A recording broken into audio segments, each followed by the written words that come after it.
বিষয় আলোচ্য ছিল সেটা হচ্ছে ফিতরা। তো ফিতরা সম্পর্কে প্রথমে যে কথাটা বলবো সেটা হচ্ছে ফিতরা একটা ওয়াজিব।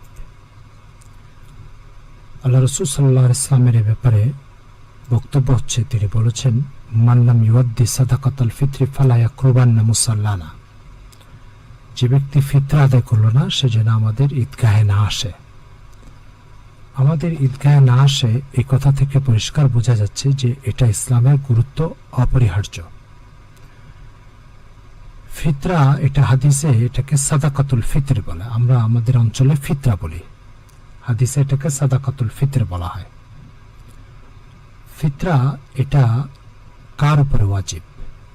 বছরে খেয়ে পরে প্রয়োজনের সব খরচ আদি শেষ করার পরে যদি কারোর কাছে প্রয়োজনের অতিরিক্ত নেশাব পরিমাণ মাল থাকে, অর্থাৎ 50,000 টাকা পরিমাণ মাল থাকে, ঈদের দিন সকালে যদি এই পরিমাণ মাল তার কাছে থাকে তাহলে তার উপরে ফিতরা ওয়াজিব।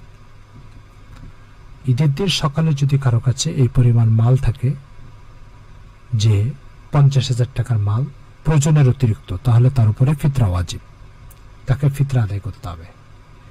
এটা একটা বিষয়। ফিতরা কে পাবে? যে যাকাত খেতে পারবে সে ফিতরাও খেতে পারবে।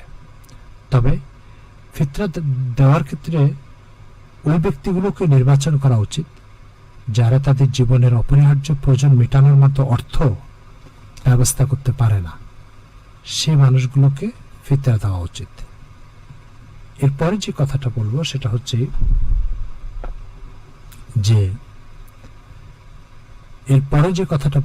হচ্ছে ফিতরা ঈদের দিন সকালে দেওয়া উচিত, হাদিসে বক্তব্য। তবে কেউ যদি তার আগে দিয়ে দেয় তাহলে ফিতরা জায়েজ হয়ে যাবে, আদায় হয়ে যাবে।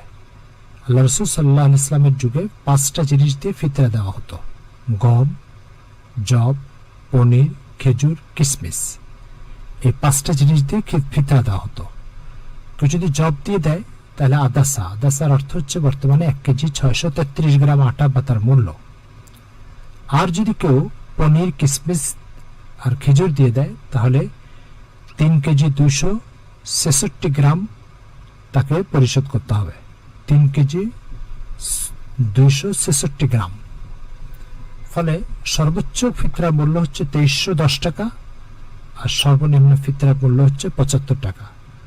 আমাদের দেশে ধনী গরিব সবাই নির্বিশেষে 75 টাকার ফিতরাটাই পরিশোধ করে, অথচ সম্পদশালীদের জন্য ফিতরার সুযোগ বেশি, অর্থ থাকার কারণে তাদেরকে বেশি মূল্যের যে ফিতরা সেটা দেওয়া উচিত।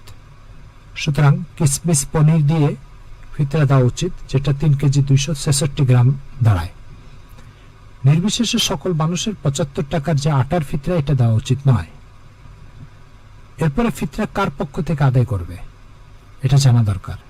ফিতরা পরিবারের প্রত্যেকটা সদস্যের পক্ষ থেকে পরিবারের কর্তা আদায় করবে। পরিবারের সদস্যদের পক্ষ থেকে পরিবারের কর্তা আদায় করবে। প্রাপ্তবয়স্কদের জন্য আদায় করা জরুরি না, প্রাপ্তবয়স্কদেরটা নিজেরা আদায় করবে। তবে প্রাপ্তবয়স্কদের পক্ষ থেকে যদি কেউ আদায় করে দেয় আদায় হয়ে যাবে, তবে নাবালকদের পক্ষ থেকে বাড়ির কর্তাকে আদায় করতে হবে। ঈদের দিন সুবে সাদেকের আগে যে বাচ্চা জন্মগ্রহণ করেছে তারও ফিতরা আদায় করতে হবে। পরে যদি কেউ জন্মগ্রহণ করে তার ফিতরা আদায় করতে হবে না।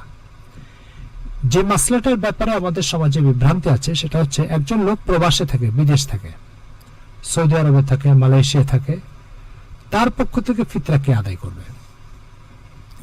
তার পক্ষ থেকে সে ফিতরা আদায় করবে, কিন্তু বাংলাদেশের হিসাবে না মালয়েশিয়ার হিসাবে? তিনি যে জায়গায় আছেন সেই জায়গার হিসাবে, অর্থাৎ তিনি মালয়েশিয়া আছেন তো 1 কেজি 633 গ্রাম আটার মালয়েশিয়াতে কতটুকু মূল্য আছে, সেই যে শহরে আছে সেই শহরে কতটুকু মূল্য আছে, সেই মূল্যটাই ফিতরার জন্য আদায় করে দিবে। জাকাতের ক্ষেত্রে বিষয়টা ভিন্ন। সেটা হচ্ছে জাকাত যিনি যেই শহরে আছেন সেই শহরের, তিনি যে শহরে আছেন সেই শহরে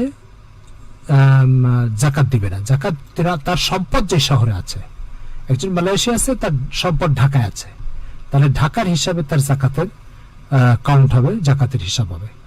ফিতরার হিসাব হবে তিনি যে শহরে আছেন সেই শহরের, জাকাতের হিসাবে তার সম্পদ ও মাল যে শহরে আছে সেই শহরের হিসাব অনুযায়ী ফিতরা দিতে হবে।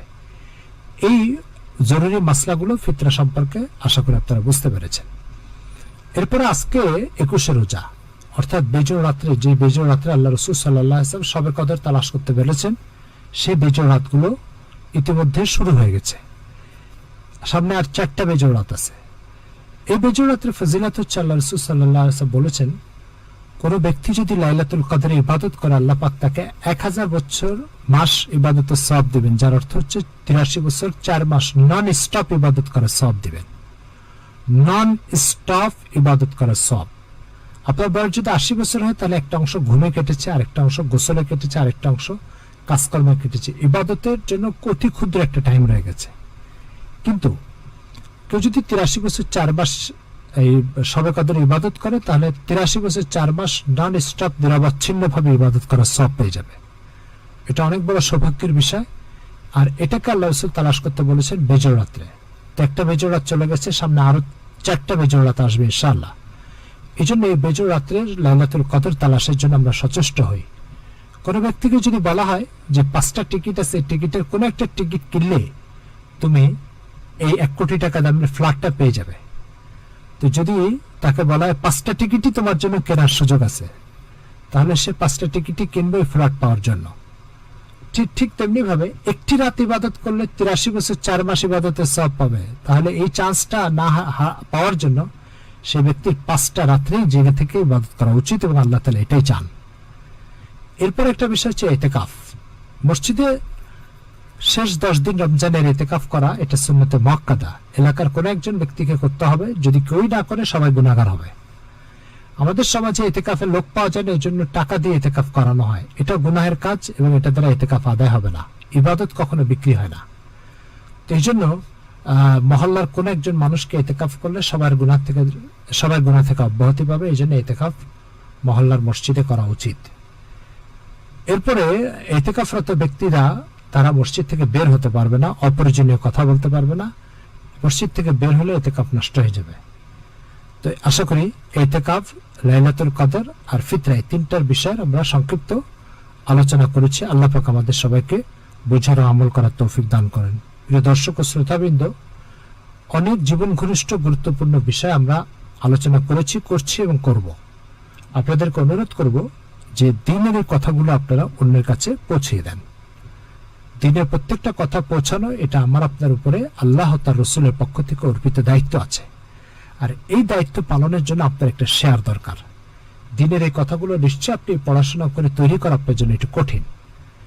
তো এই জন্য সহজেই আপনি পৌঁছানোর যে দায়িত্ব আপনার উপরে, এই দায়িত্বটা আপনি একটা শেয়ারের মাধ্যমে আদায় করে ফেলতে পারেন। ফলে প্রত্যেককে অনুরোধ করব, খুব বেশি শেয়ার করে দেন, যাতে করে অসংখ্য বান্দাদের কাছে দ্বীনের এই কথাগুলো পৌঁছে যায়। সবাই রমজানকে সুসংহত করতে পারে, ফলপ্রসূ করতে পারে, এবং রমজানের হক আদায় করতে পারে। আল্লাহ পাক সেই তৌফিক আমাদের সবাইকে দান করুন।